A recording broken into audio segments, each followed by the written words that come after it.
At narito na naman ang mainit na balita mula sa mundo ng politika. Sa mga lumabas na mga ulat ngayon, isang controversial na issue ang sumiklab kaugnay sa kalagayan ng kalusugan ni President Duterte Jr.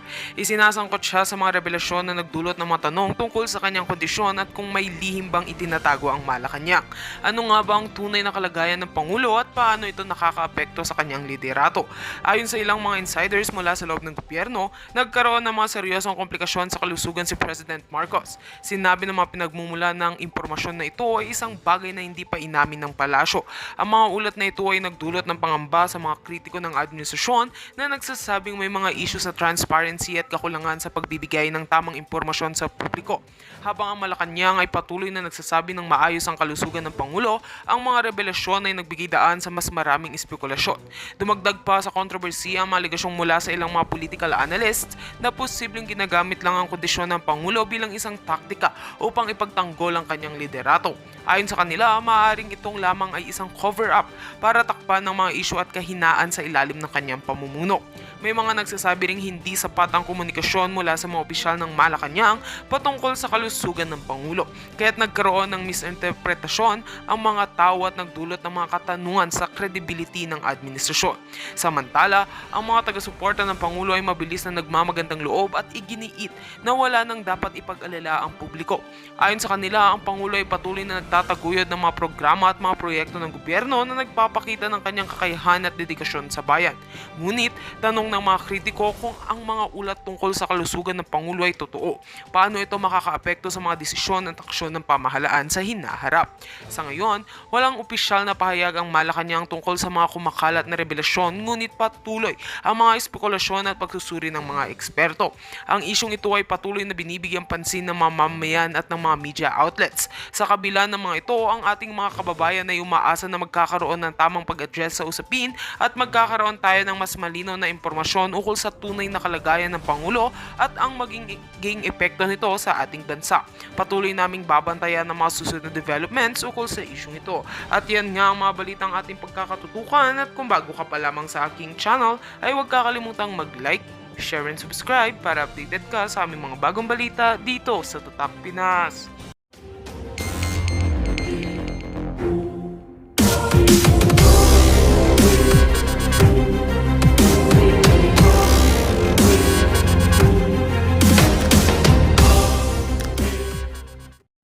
Parang si PRRD din yung mga pumipigil sa mga kapulisan natin tsaka sa sundalo na para wag muna kung mag-aklas. Kasi parang feeling ko, syempre magkakagulo, kagaya ng sinabi niya kagabi, nagwa-warning na ako sa inyo, sabi niya, basta ako binibigyan ko na kayong babala, na once na mag-start si PRRD talaga ng magtawag na talaga siya, talagang magkakagulo. Kasi maski kami dito sa Japan, yung mga Pilipino dito, sobrang galit na talaga. Iba nga. Yung pamilya ko palagi kong sinasabihan, sabi ko mag-ready kayo, maganda kayo, kasi parang feeling ko medyo may mangyayari, medyo maganda. Yun yung sinasabi ko sa kanila.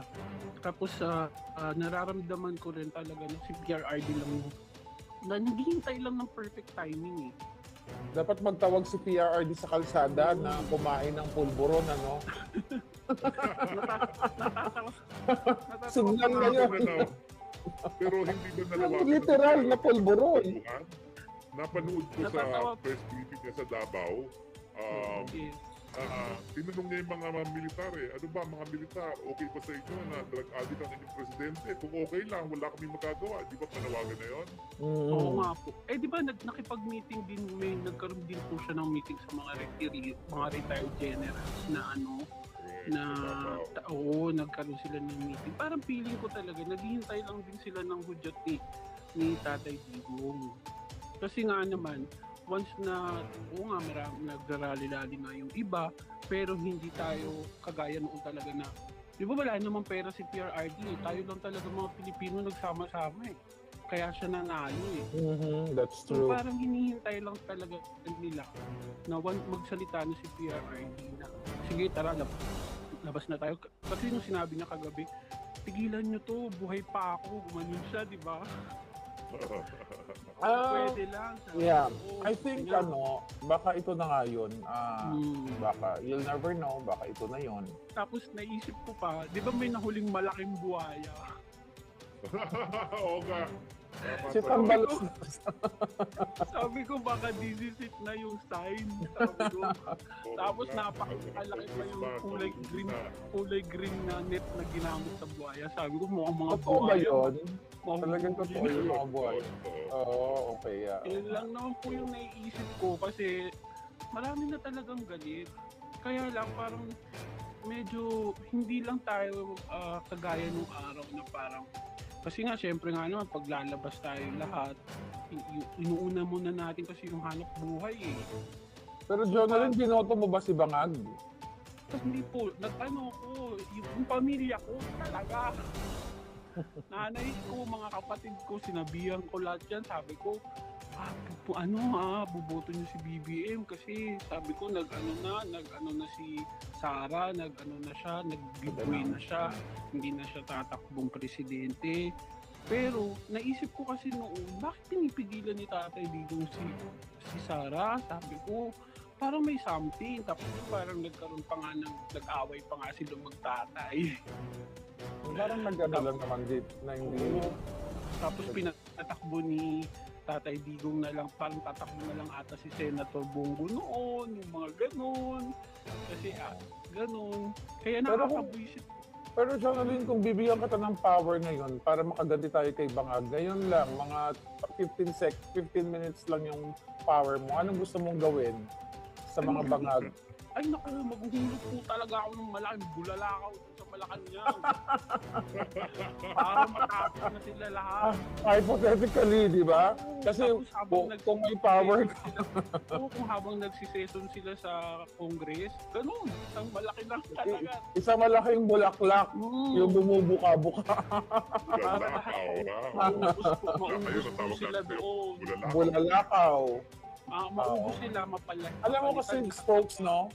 Spokes at Professor Ana. Tingnan mo itong mga kababayan natin, di ba? Katulad ni Jonalyn. Jonalyn, tama? Tama? Opo. Jonalyn. So bakit ba nakakapagsalita ng ganito?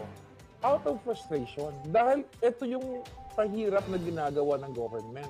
Do you think si Jonalyn magsasalita yan kung natupad ni Bangag yung 20 pesos per kilong bigas at yung mga infra projects at yung sa 5,500 flood control? Hindi magsasalita yan. Baka ngayon, BBM pa rin yan. Pero dahil gising siya, mulat at nararamdaman ng kanyang mga pamilya sa Pilipinas, kaya kasama natin siya ngayon. Kayo ay mga organic na tao. Your guys are not trolls. Kaya we're happy na nagsispeak up kayo dito.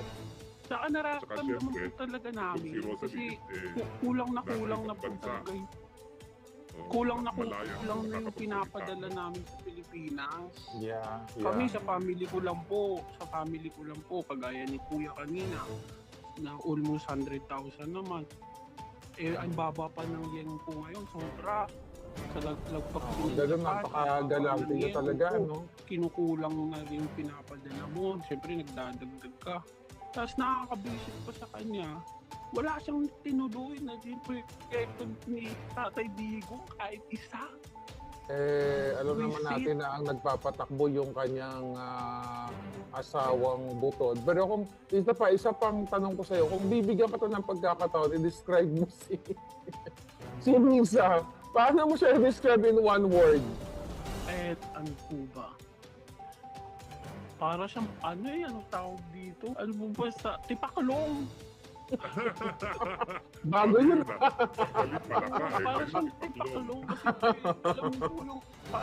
alam mo yung ano siya, yung nasa gilid lang siya, madala siya sa gilid, tawa siya ng tawa, tapos talon siya ng talon, ang liliit ng... Para siyang parang trompo. hindi nga po proportion yung katawan nun eh. Hindi talaga proportion katawan nun. Ang laki ng mukha, ang liit ng babae, ang ninipis ng mga ganito. Parang tipaklong tong babaeng to, nakakabwisit. Well, tipaklong talaga yan dahil, lalong nalululong, ang tipaklong nalululong sa pagnakaw sa kaban ng bayan. Yeah, thank you, Jonalyn, isa na sa lang ano, po. may isa Thank pa. you, Cliff. Oo. Isa pa. Isa na lang Well, po. mga, Ano na lang po, Madam hintayin Chair lang at Your Honors, no? Kaya tawagin muna natin itong naibigan natin si Ermin Garcia, no? Ermin, nandiyan ka na ba? Sige, siya ka muna. Bago natin tawagin yung susunod na Your Honor. Oo. Nandiyan ba si Ermin? Sunod na Okay. tawagin natin si Sir Erwin. On the other hand, patapusin natin Si Jonalyn. Sige, Jonalyn, continue. Isa na lang po, hintay na lang po natin si PRRD. Tapos maski kami dito, maski kami ng pamilya ko, sasama talaga ako. Kahit Hello? umuwi pa ako, PRRD? sa Pilipinas. Opo, sasama talaga ako. Yun lang po. Tama, Jonalyn, thank you. Huwag kayong Thank magsasakawa. you, Jonalyn. Go, go, go! Go, Go. Laban na. Salamat, Your Honor. I'll see you in Japan, ha? Jonalyn, mag-message ka dyan sa amin, ha? Bigay mo mong number, pupuntahan ka ta dyan. Sige. Okay. Tawagin na natin ang ating next Your Honor kasi si Ermin Garcia, mukhang Natulog na. Hindi. Mukhang natutuwa siya na mapakinggan ang boses ng ating mga ordinaryo mga kapwa Pilipino sa iba't ibang daigdig. So, sinong susunod na Madam Chair? Yung susunod po natin is si LGA Roman Boyson. Yes, kaibigan natin. Yay! LGA? You have the floor na unmute mo na lang. Yeah. Nandun siya. Kasaan po kayo? Hello po, naririnig niyo po ako? Oo, loud and Yes, poging-pogi. Dito po ako nag-east din sa Valenzuela City po, Metro Manila. I like your hat, ha? Salamat po. Una po sa lahat, maraming pong salamat, Atty. Harry Roque, Professor Ana Malindugoy, Maharlika at sa mga kasamahan natin ngayong gabing ito. Sa napakagandang pagkakataon na makasama ko po kayo sa Kongreso ng Mamamayang Pilipino na napakaganda po ng layunin. Ako nga po pala si Roman P. Boyson. My advocacy is developing the business leaders of tomorrow. Ine-empower ko po ang ating mga kababayang estudyante, business professionals, leaders at mga MSME entrepreneurs. Panahon po ng kampanya na naimbitahan po ako at naging bahagi ng Metro Manila Virtual Caravan para sa maliliit na negosyo o micro, small, and medium enterprises bilang opening remarks or inspirational remark para po sa unit team. Kasama po si Senador Bongbong Marcos para sa pagkapangulo, Mayor Inday Sara Duterte para sa pagka-vice-presidente at sa mga senatorials. Kasama mga po si Atty. Harry Roque that time din po.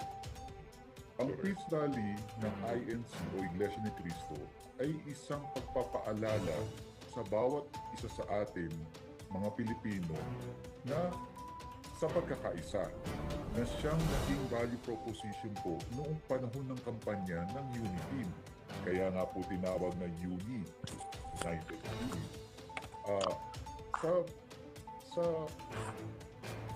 Rally po, Peace Rally ng Iglesia ni Cristo, inaalala rin po sa atin ang mga mahalagang problema o mabibigat na problema na dapat pagtuunan ng mga nahalal na mga kandidato na ngayon po ay nasa posisyon na dapat pagtuunan ng pansin ang kahirapan, ang ekonomiya, ang inflation, at bukod pa doon, yung mga suliraning dumarating sa atin like mga bagyo at nabanggit rin po ang mga digmaan. Kahit wala pa po dito ang digmaan, sa isang napakalaking picture, big picture po para po sa akin, ay dapat mag-unite po lahat ang bawat isa sa atin at maging handa sa napipintong panggaan ng geopolitical ngayon. No?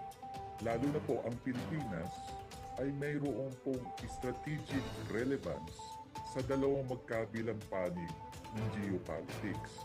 Nandiyan po yung mga West o Western like na binubuo ng United States at saka ng mga European Union at yung mga emerging na pananaw paano patakbuhin ang ekonomiya o pamamahala sa pangunguna po ng BRICS.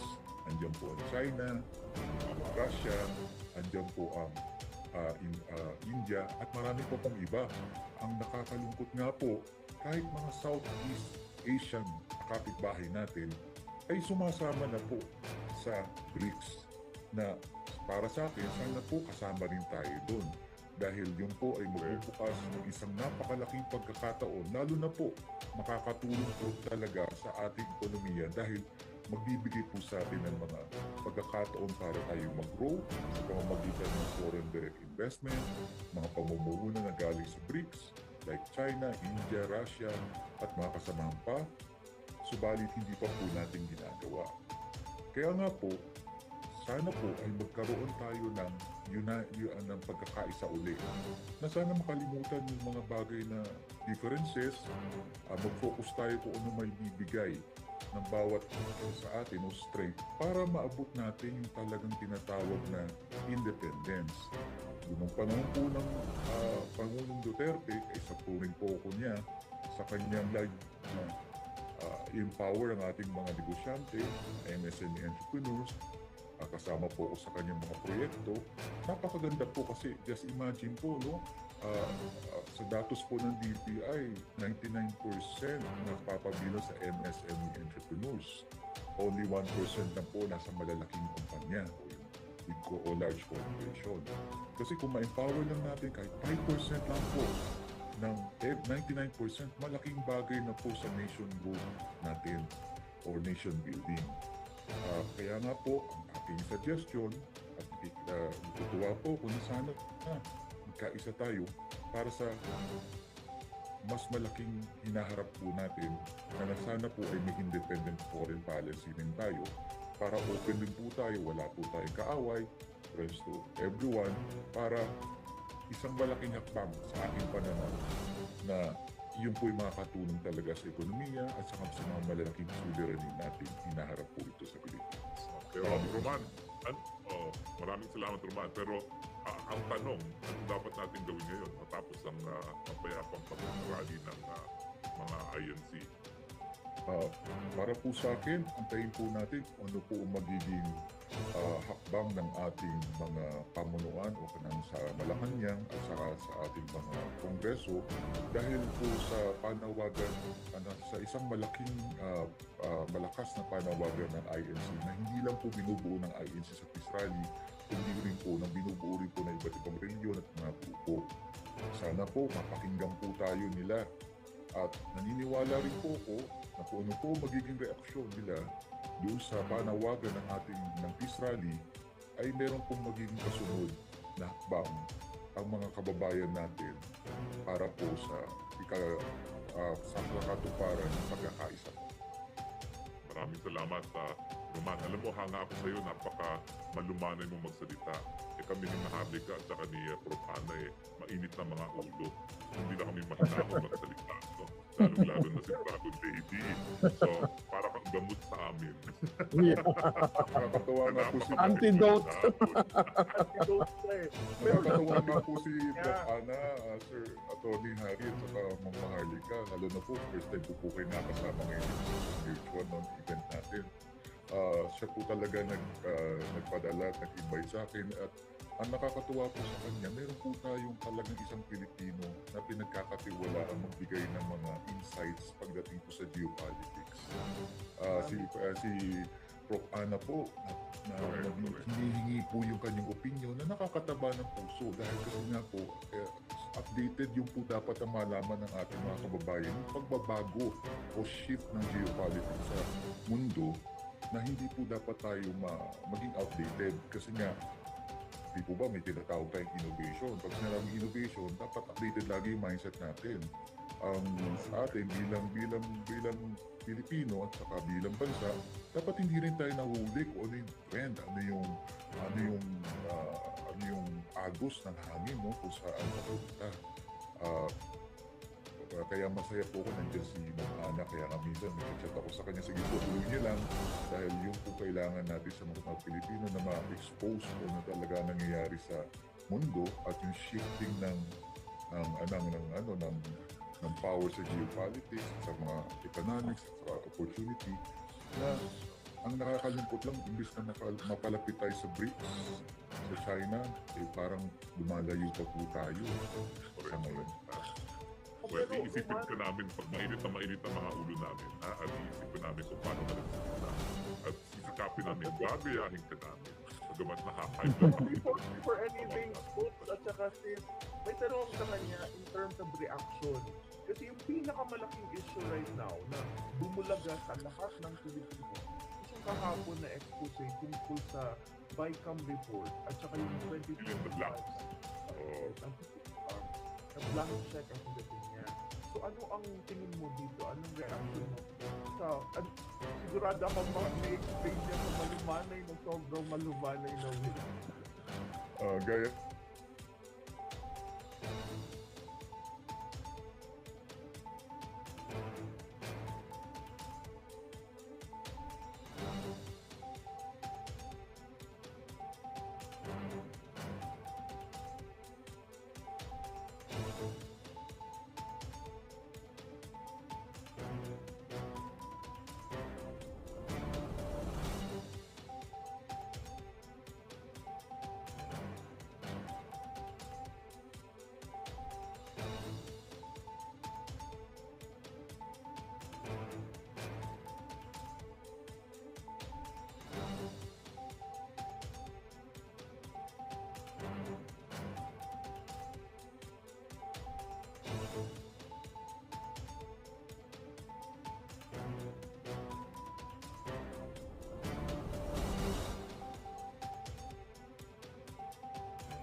Ito ni Gemma de los Reyes, sobrang hirap po. Mukha ng visa.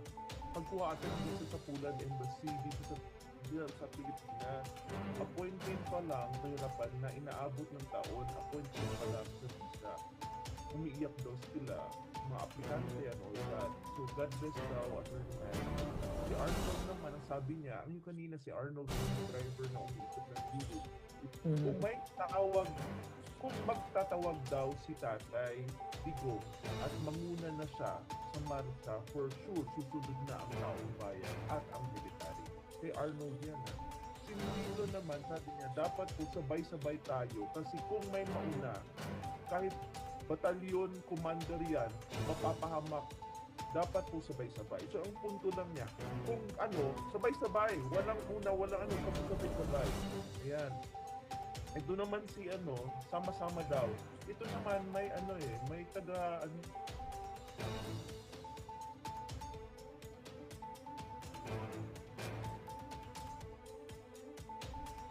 mga very interesting na mga, well, lahat naman interesting. Si Ryan sa station po, I am economics major po. Hindi ko siya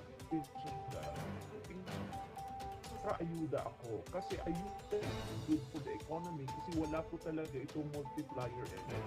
Bagkus, intentionally nga, ginagamit ng politician to do grenades. Second, ang they ay kasinungalingan talaga. Ibig sabihin yung mga economic data na kung we're number one in this, or number one in that, or Number two daw tayo sa Asia. Oo, mga ganyan.